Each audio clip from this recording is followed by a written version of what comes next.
Here are a few of the strangest and most hilarious services that exist.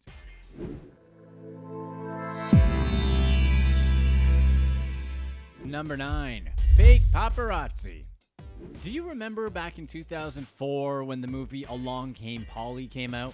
It was your typical romantic comedy, meaning that it centers around a person who, after a life-changing event, meets a love interest and embarks on a journey of self-discovery, conflict resolution, and ultimately falls in love.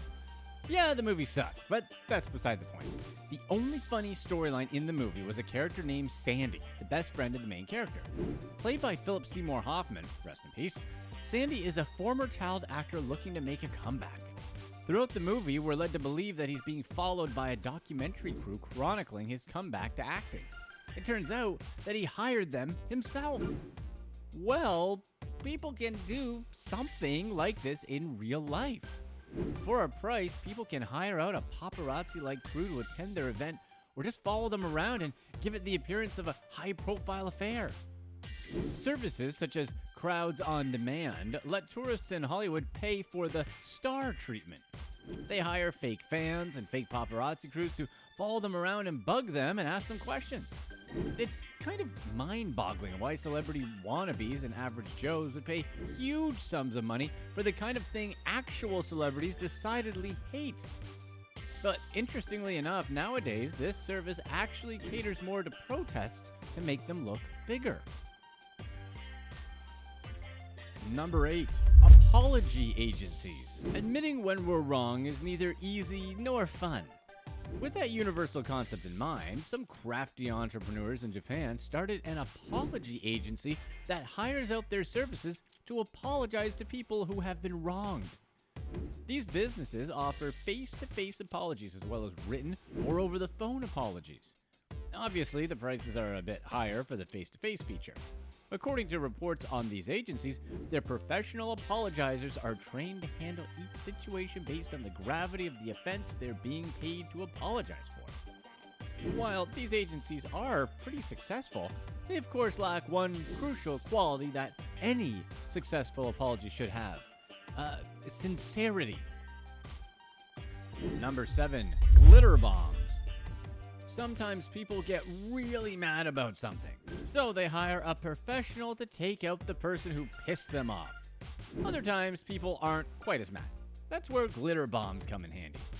If you don't follow the seedy underworld of mildly irritating other people, glitter bombs have become an increasingly popular form of protest. A lot of people actually go after public officials. It's pretty much exactly what it sounds like.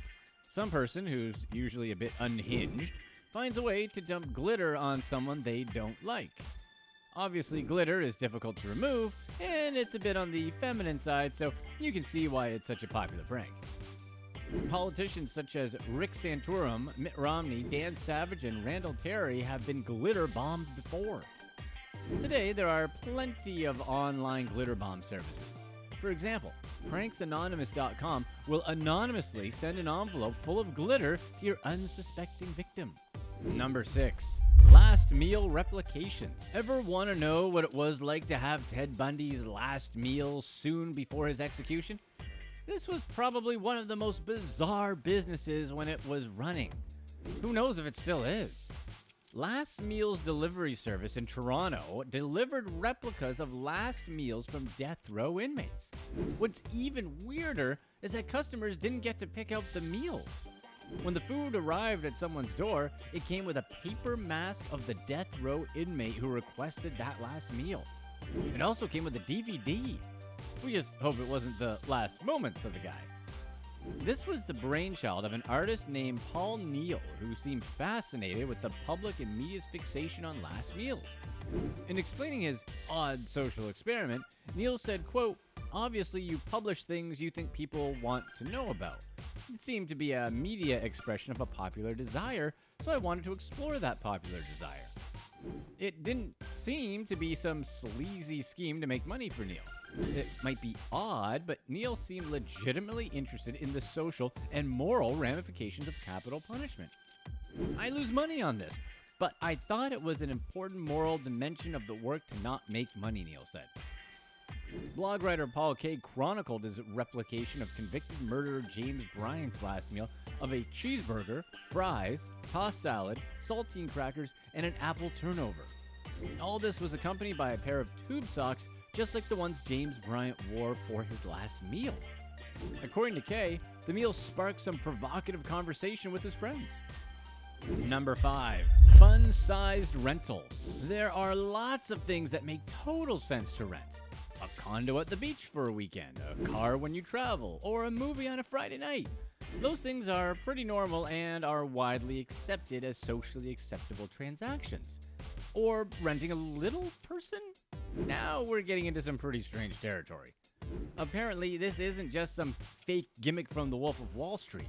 Online services such as Rent a Midget, Short Dwarf, and HireLittlePeople.com all provided the service of little people for various occasions.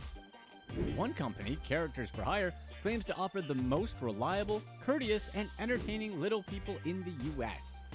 The company even offers services such as, quote, midget wrestling.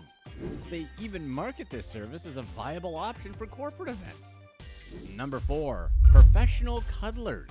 Cuddling is something most people like, since it's affectionate and it feels nice. It's a great way to relax with your favorite person.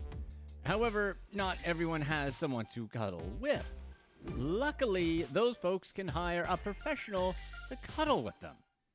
Companies such as the Snuggle Buddies and CUDDLERS charge a fee for people to enlist the help of their professional cuddlers.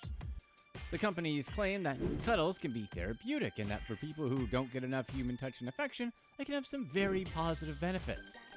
In 2016, the New York Times profiled a professional cuddler named Brianna Quijada, who, for $80 an hour, provided one-on-one cuddle sessions. She told the New York Times she would perform a range of services for her clients, such as hand-holding, eye-gazing, cuddling, putting their heads in her lap, or otherwise providing platonic forms of relaxation.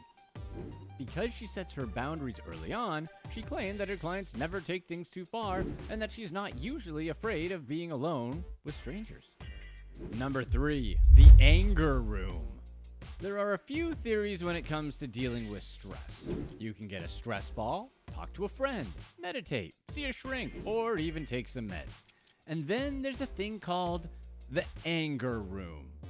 These places began popping up all over around 2016. This is a place where you can act like a complete lunatic without repercussion. These therapeutic anger rooms replicate real-life settings such as an office, living room, kitchen, or whatever. The Wrecking Club in New York, for example, is marketed as a place where people can come to smash stuff to pieces. The Break Room near Atlanta and the Anger Room in Los Angeles offer similar experiences. The concern is if these rooms are actually beneficial. There isn't too much specific research on whether these anger rooms can actually lower stress levels or improve anger management skills. The research that has been done actually finds that venting anger actually makes someone angrier. One study conducted in 1959 gave some subjects the opportunity to hit nails with hammers for 10 minutes to decrease their anger levels after being insulted. Other test subjects were left to wait the 10 minutes without physical activity to help them vent their anger. The results showed that the hammer-wielding subjects were actually angrier after 10 minutes than the people who were sitting quietly. Number 2, Python massage.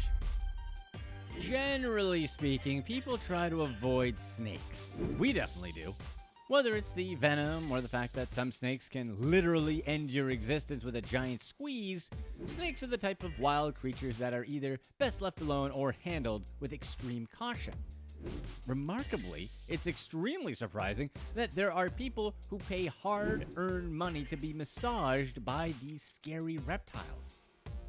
Located in the Philippines in the Cebu City Zoo, guests who are fearless enough, or stupid enough, or maybe some combination of the two, are able to try the intimidating python massage. For 15 minutes, you can lie there while 4 giant Burmese pythons slither around on you. For a point of reference, these snakes, which can grow up to 16 feet long, have been known to constrict and eat deer, bobcats, and even alligators. Yeah. While the massage is done under supervision and the snakes are fed 10 chickens beforehand to curb their appetite, guests are warned not to shout or blow air on the snakes as that could rile them up. Does that sound relaxing to you? Number 1. Pet vacuum. Imagine sending your dog to the groomers for a cut and a blow dry. Except you find out he's really just getting shoved into a dryer made for dogs. Okay, this business isn't something that quite exists yet, but it can happen one day if this machine takes off. This particular machine was introduced early in 2020 at CES. The Pet dry room is designed to be minimally stressful for a pet. It's supposedly quiet, doesn't blow air too hard, and includes soothing, colorful lights inside. How many dogs and cats would be okay with this? If dogs and cats would actually be okay with getting blow dried by this machine, then this product probably can change the dog grooming industry. Watch this next video to find out what happens at Cobra Gold.